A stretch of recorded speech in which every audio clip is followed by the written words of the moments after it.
mum's just called me. She's at the bottom of the drive waiting for me, so I'm gonna go.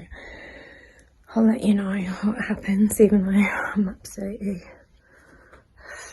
I can't. I'm just not in that psychological frame to deal with this at all today.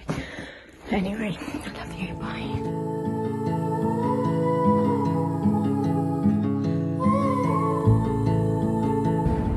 So I'm back at the hospital. This is what I'm just dreading.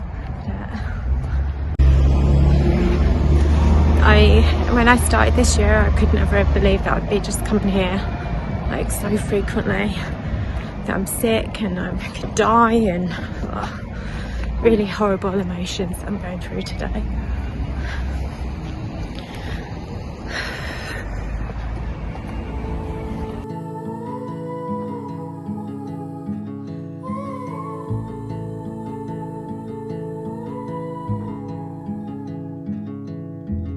Train ride just to see you, ride for hours just to please you.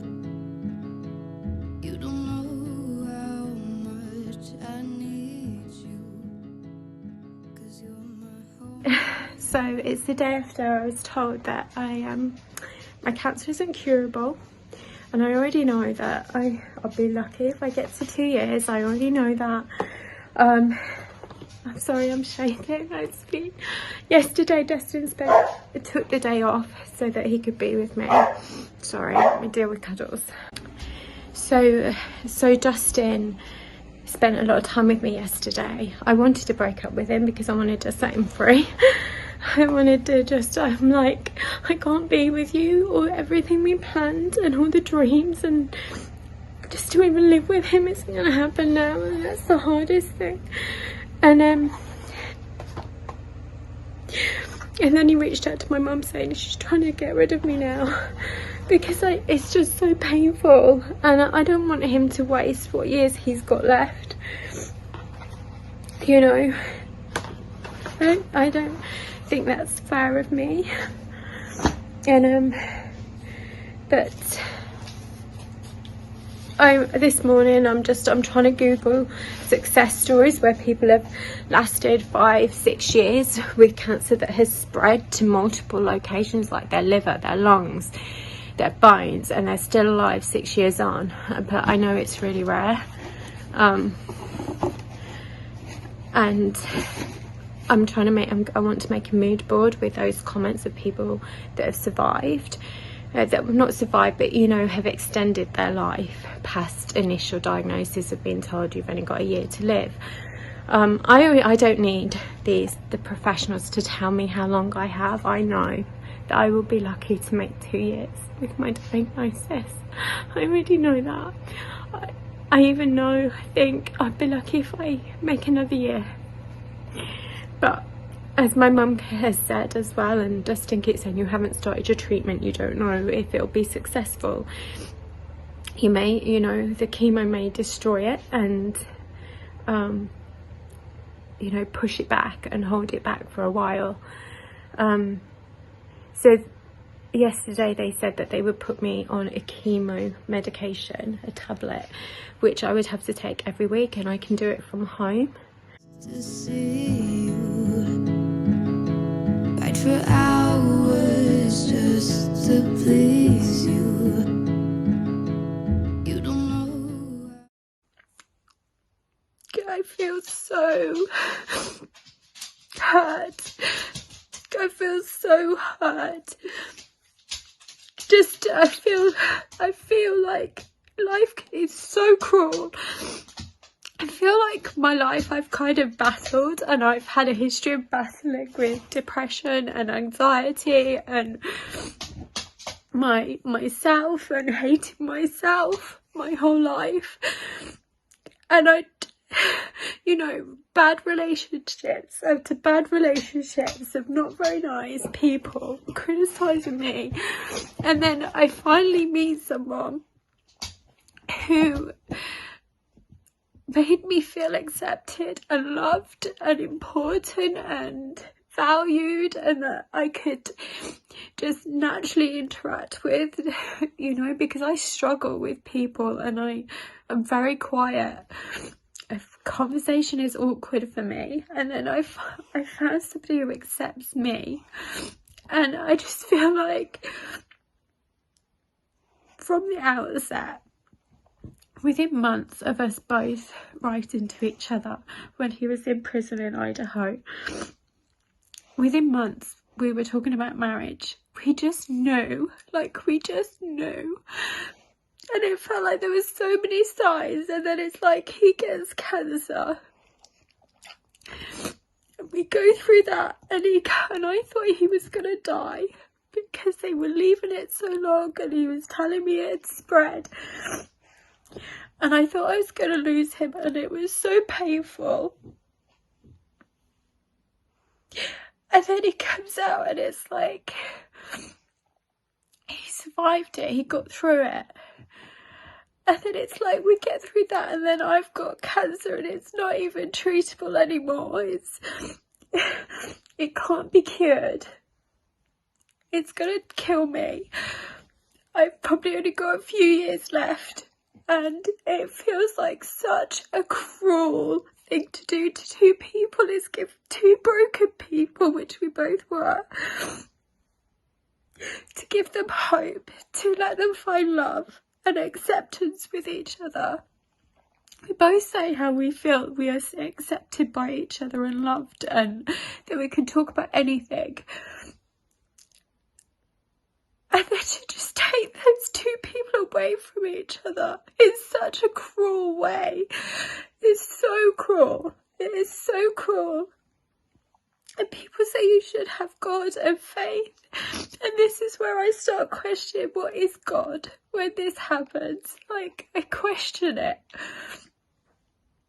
It just feels so painful. It's so painful.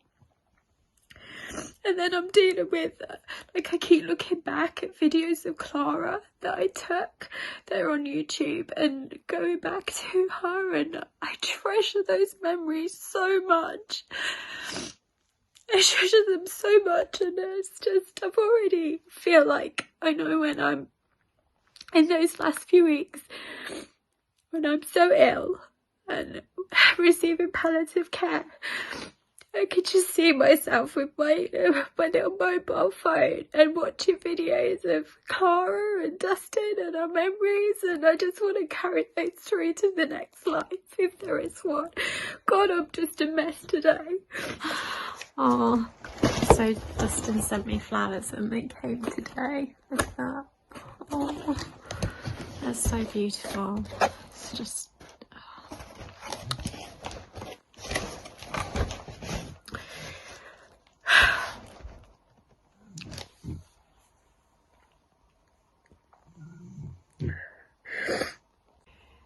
Yeah, my postman said, you've got flowers, somebody loves you. And then he's like, have you changed your name? You got married? He noticed. I said, oh no, I'm engaged. And he's like, oh, congratulations, somebody loves you very much.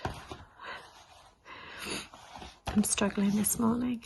I've been crying a lot. Hello everybody, so I'm back. It is now Sunday, so I had my results on Friday.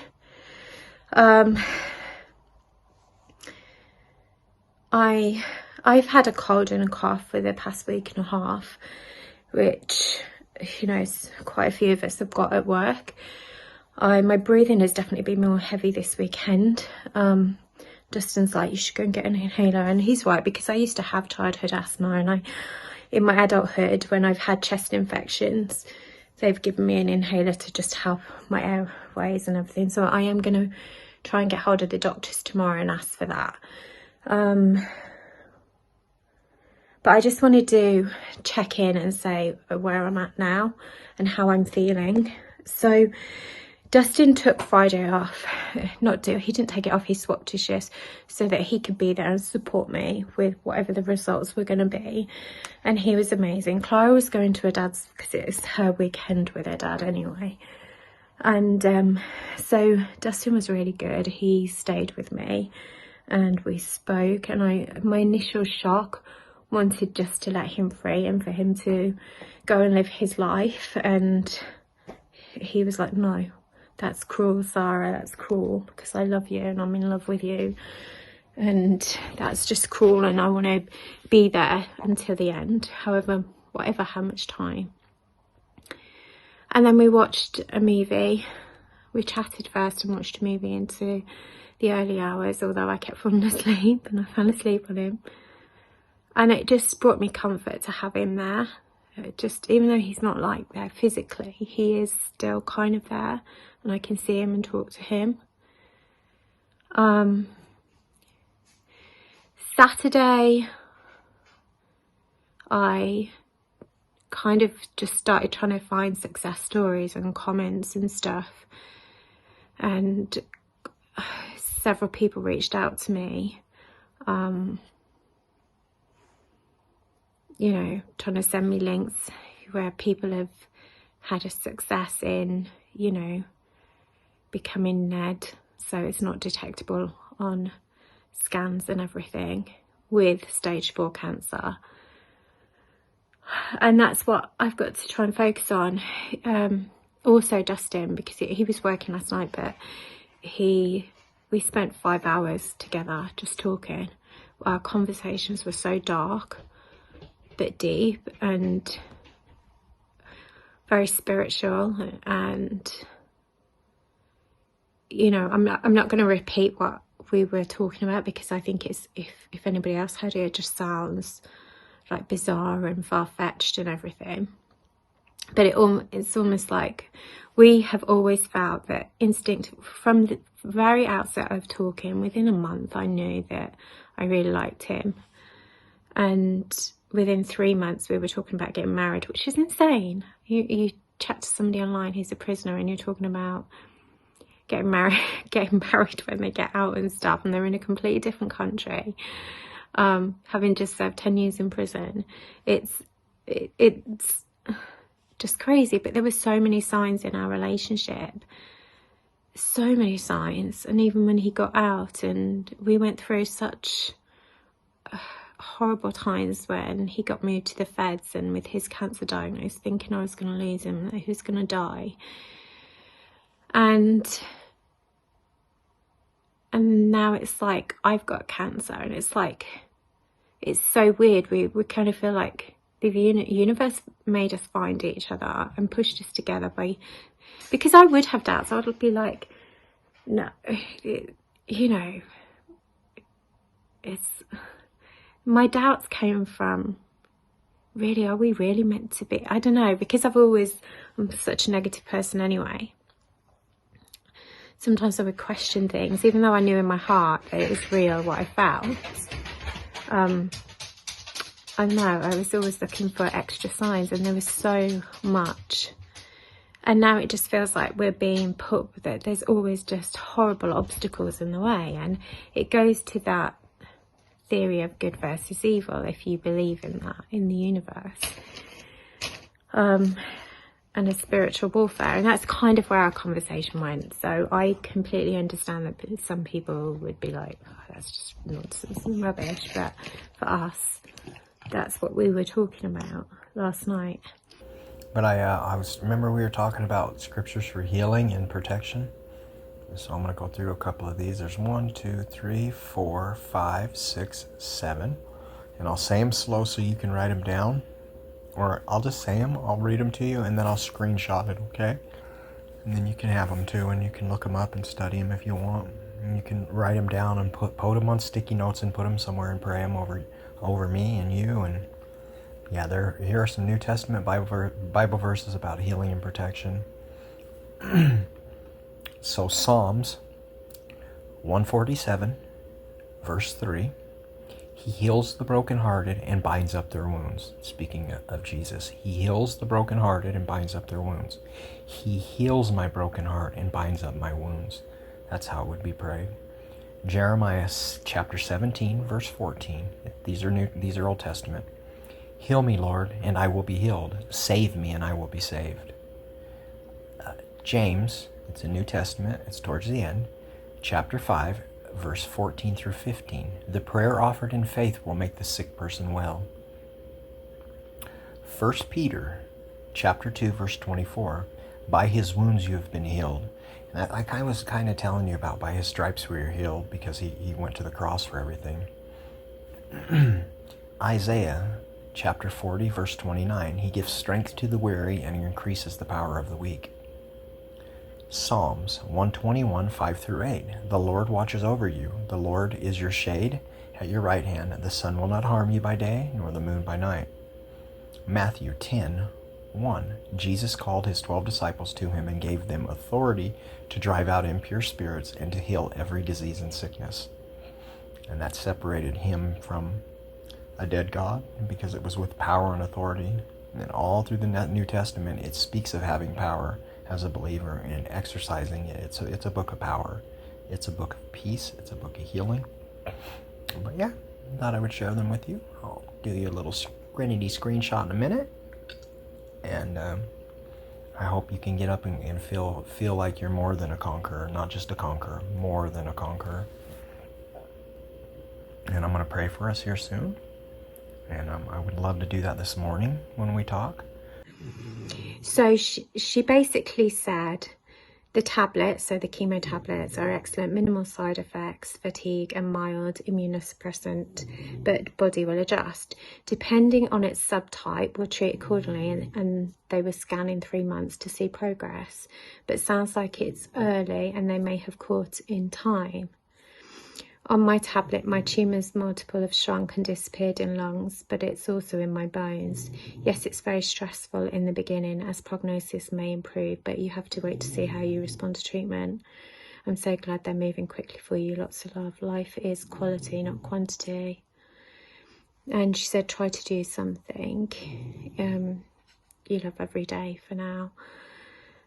And this is what I want to surround myself with, is positivity. I don't want to be thinking negatively. I want to think, you know, change of mindset, change of attitude, change of lifestyle, my diet and everything, and starting to get healthy, meditate, pray, all of those things. I'm hoping that I can win, you know. It just, yeah, me and Dustin have been talking, because from work I already had 3 weeks off in February, and what I've said, what we've been talking about is that obviously it's difficult for him to come here, and he isn't going to get off to probation until March.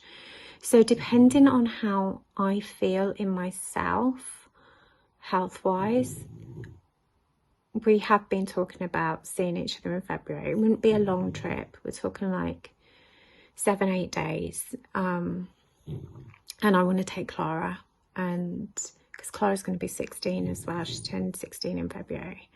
So I want to do something for her 16th birthday. So we have been talking, and I think obviously it depends on if I'm winning the battle and how this chemo tablet affects me. But this chemo tablet, what they said at the hospital on Friday was that I would take it once a week and I would do it from home. So they would give me the medication and I'm in control of, you know, administering it to myself. So I just need to be able to schedule my appointments around the trip and stuff. And if I'm okay, then I would like to go. Because that was always the plan, was to go back in February anyway. So she reached out to me and she said that, I'm just going to read what she said actually. She's a member of an international group on Facebook that she recommended, because it's a really positive group for women with stage 4 breast cancer. And she said many of the women in the group have actually, you know, gone longer than their initial diagnosis. I don't want to ask about my, not diagnosis, prognosis. I don't want to know what the doctors say. I know what the average is. I already know from online stats, from breast cancer charities and everything, that it's not good. I already know that. But I want to look at success stories, and I want to examine those success stories and see what were they doing, what were they on, what was their treatment plan, what personal changes were they making and doing. And one key thing that does seem to come out for people that, you know, end up living 8-9 years past their initial diagnosis, stage 4, is that if they've got children, they focus on their kids. They're like, I want to live for my kids. I want to see them go to graduation. I want to go and see this. It is having to just get on with your life and say, I'm going to reach that next milestone and that one and that one. And that comes down to your mental well-being. And Dustin said to me the other day, he said, if you're already, he said something like, if you're already thinking you're going to die in a year or 2 years, you're already dead. You've lost the battle. It was something like that. And it is so true. I don't want to die. I want to fight this. And I was walking cuddles on the fields yesterday, and I was like thinking, I will go through all the torture of being operated, being prodded, all the tests, all the exams, and all the anxiety that comes every time you go for a scan, thinking, oh my God, has it spread? I will go through all of that if it means extra time with my daughter and suffer that pain, because as long as I'm still there and I'm still standing and I'm still breathing, I'm there for her, you know. You know, I think with diet and trying to boost my fatigue levels and everything, what can I do? I have to see how I feel. I just want the cancer to shrink and not be detectable. That's what I want. I don't want it to spread. From Friday, I didn't ask a lot of questions. I was too numb. I was too in shock. But he did say the PET scan, yes, because I said, oh, on the CT scan they found 3 nodules and my lymph nodes in my chest, and he went, yeah, and that's come back as cancer. As far as I'm aware, I'm not aware that it was anywhere else. He didn't say that it was. God, I actually don't know. I don't know. I just know that he said, yeah, the PET scan has confirmed what the CT was showing. So I'm not aware that it was anywhere else. So the other thing was, another friend of mine who's a nurse in Poland sent me a link about iodine and taking that. So I'm just going to read the NHS, so it's easier. So iodine helps make thyroid hormones, which help keep cells and the metabolic rate, the speed at which chemical reactions take place in the body, healthy. So for good sources of iodine, you've got cow's milk and dairy products, which I kind of have cut out. Like, I'm not eating as much of that. Eggs, sea fish and shellfish. So I don't really eat much eggs, and I don't eat sea fish or shellfish. Iodine can also be found in plant foods such as cereals and grains, but the levels vary depending on the amount of iodine in the soil where the plants are grown. So how much iodine do I need? Adults need 140 micrograms of iodine a day. Most people should be able to get the iodine they need by eating a varied and balanced diet. If you're following a strict vegan diet and do not eat any fish, eggs, cow's milk or any dairy, then you may consider foods fortified with iodine or consider taking a supplement. So always seek the advice of a health professional as well. So that's something I'm going to be looking at as well, to give me a better chance as well, to make sure that my body can fight all of this and be as healthy as possible. And you know, it's really just examining nutrition as well, isn't it? And everything you can do to support your good cells and help fight the cancer, and looking at how I can deprive the cancer cells of what that needs to thrive. So this is a real journey for me, looking at everything, what I can do, looking at the research that's out there, really examining success stories and what they did.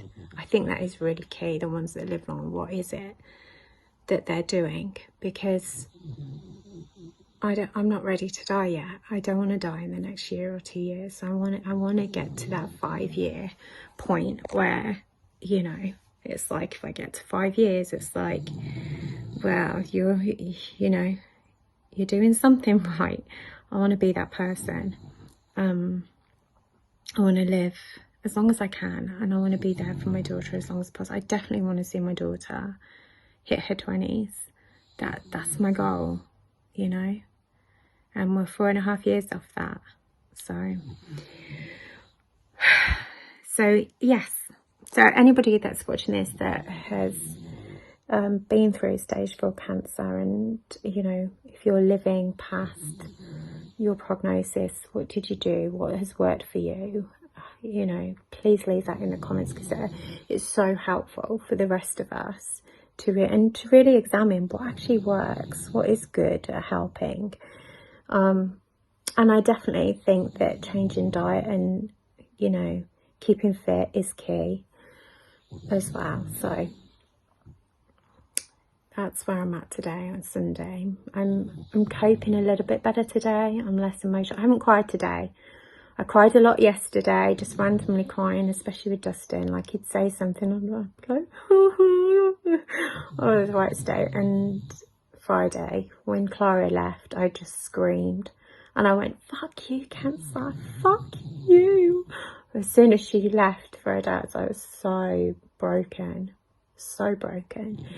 But I feel like I've spent 2 days going through grief, and it made me feel really ill. Like, my chest was so tight yesterday. I had this lump right here where I felt like I was going to be sick and throw up. I don't feel that so much today. I've got cough medicine on the way coming. I will go to my doctor's tomorrow and ask for an inhaler to use as PRN, and we'll take it from there. And then I've got my oncology appointment on Tuesday, and with the treatment plan. And I don't want to know about prognosis. Let's just take one step at a time and what we're treating. That's it. That's how I'm going to tackle it. I may even draw myself a little map with stepping stones, and I'm going to put targets on those stepping stones. So that's the key. And I definitely need to go and see Dustin. If that doesn't mean that we're not going to try and get him out here as well. We will, but that's going to be a process, because he will have to apply for special conditions, and he can't get a passport until March anyway. So we will see. We've talked about maybe asking my mum if she wants to come as well in February, which would be lovely because it's her 70th.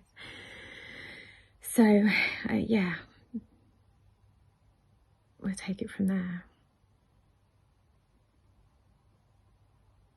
So over the coming, so we're in November now, I will start my chemo definitely within a week, I would imagine, and we'll see. And then they're saying 3 months. Yeah, could be. Yeah, that would put me in February, wouldn't it? Well, let's just see. But I do honestly believe that, you know, doing things that make you happy is really important as well. And